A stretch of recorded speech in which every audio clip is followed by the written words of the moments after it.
growing up, we've done a bunch of work around here. We had to fence all this when we first bought the place, and we built this barn down here, and I'm not sure, I think I was in 5th or 6th grade when we built our arena up there, and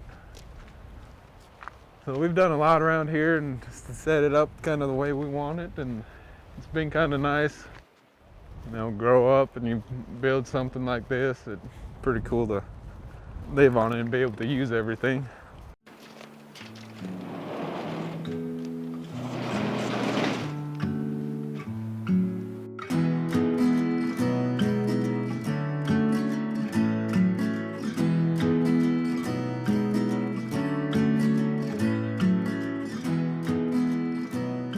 I started into the world of rodeo.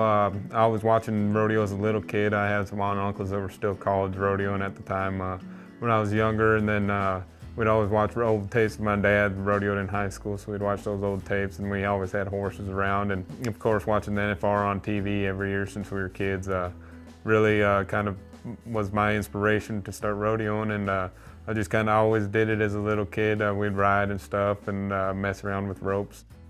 At Grandpa's, I think in the shed. One of the roping clinics that they put on? Yeah. I think probably the same one.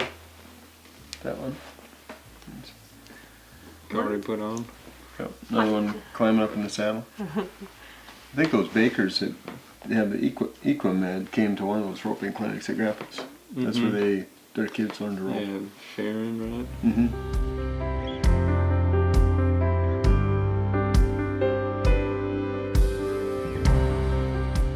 I grew up in Milan, Minnesota, so we went to the Lac Paro Valley High School.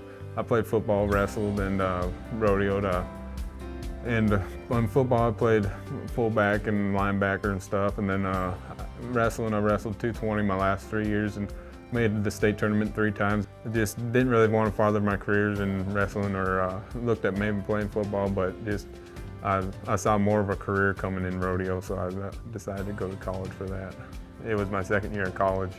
I transferred down to Alva, Oklahoma, and got in with a guy, Stockton Graves. He's made the NFR 7 times, and he really helped fast forward my career in steer wrestling. I think 2 years we took a big jump in the professional ranks, and 2015 was the first year I traveled with him. That year I just missed the finals by like $5,000 and was a Resist All Rookie of the Year that year, and then come back this year, of course, and I had a successful year and made the finals and had pretty successful finals. At the year end, this year I ended up 4th in the world, and you don't really place at the finals. It's just kind of all gathers into they keep your standings throughout the years, and the finals is just tacked onto our year-end standings, so I ended up 4th for the year-end in the world.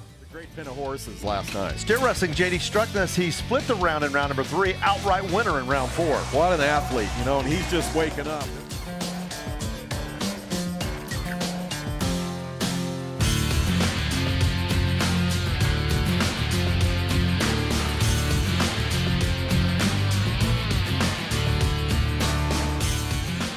My event is steer wrestling. It's the only event where we're allowed a helper. We both started in the boxes. They come out of the other box with you. As my horse is running by, that hazer's job is just to keep that steer in line and close enough to where I can catch him. And I slide down the side of my saddle and I catch the steer with no rope or nothing. I just catch his horns with my arms, and then your feet hit the ground, and you kind of want that steer's head tilted a little bit, and as your feet hit the ground, you'll feel that steer start to form action behind you and around you, and as that action forms, you just gotta feel it kind of like a wrestling move, and you'll feel when that steer's ready, and then you throw him on his side, and when he hits on his side and all 4 feet are out from under him, that's when they stop your time. Hazers are a major part, and you gotta have someone you trust over there, and someone with a good horse, and then the horses we ride are also a big part. You need a horse that isn't gonna duck out on you, and you gotta be able to trust him leaving the corner there so you can get the start you need and be as close to that barrier as you can, because that's where our time starts. And having a good horse and a good hazer sets you up pretty good for a successful season.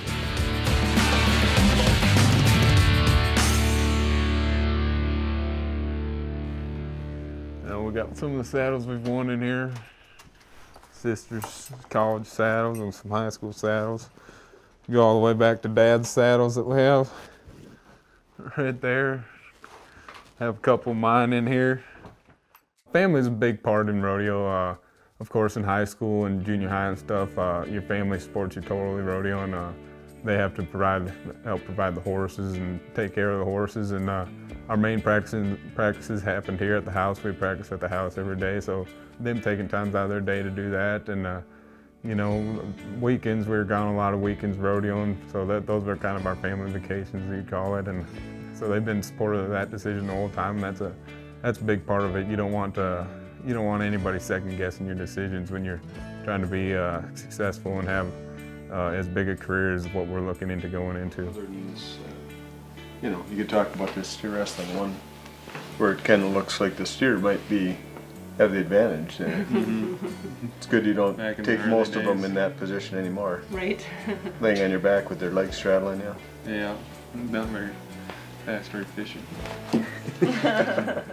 I don't know, when JD was little, kind of knew that he had more of a passion for steer wrestling than just being able to move on.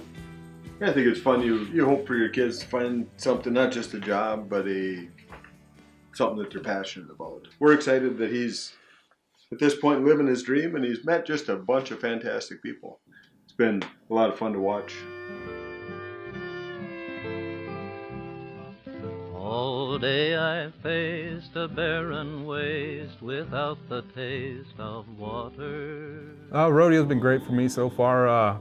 Hopefully in my career of rodeo I can keep doing this for a while. It just kind of depends, in steer wrestling especially. We're so hard on our bodies, it just kind of depends on how long your body holds up. So hopefully mine will hold together and I can do this for another 10 or 15 years at this level and be competitive and you know, just try and invest my money smartly and use that to set up something such as a farm or a ranch when I come out of my career here and have something to fall back on. And can you see that big green tree where the water's running free and it's waiting there for me and you?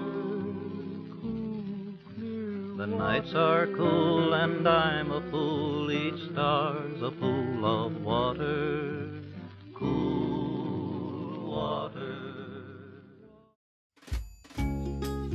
Visit pioneer.org/postcards to catch up on missed episodes and to find out more about your favorite segments.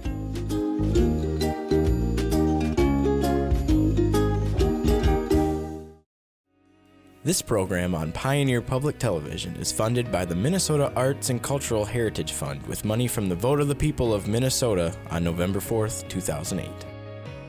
Additional support provided by Mark and Margaret Yakel-Julien in honor of Shalom Hill Farm, a nonprofit rural education retreat center in a beautiful prairie setting near Windham in southwestern Minnesota. ShalomHillFarm.org.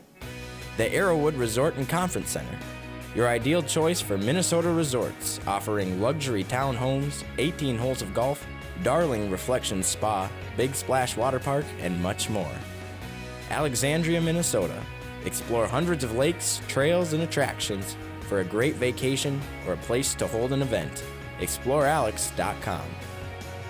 Tri-State Brain and Spine Institute, with locations in Alexandria, Edina, Crookston, and Maple Grove. Doctors dedicated to evaluating and treating all types of brain and spine problems, no matter how complex.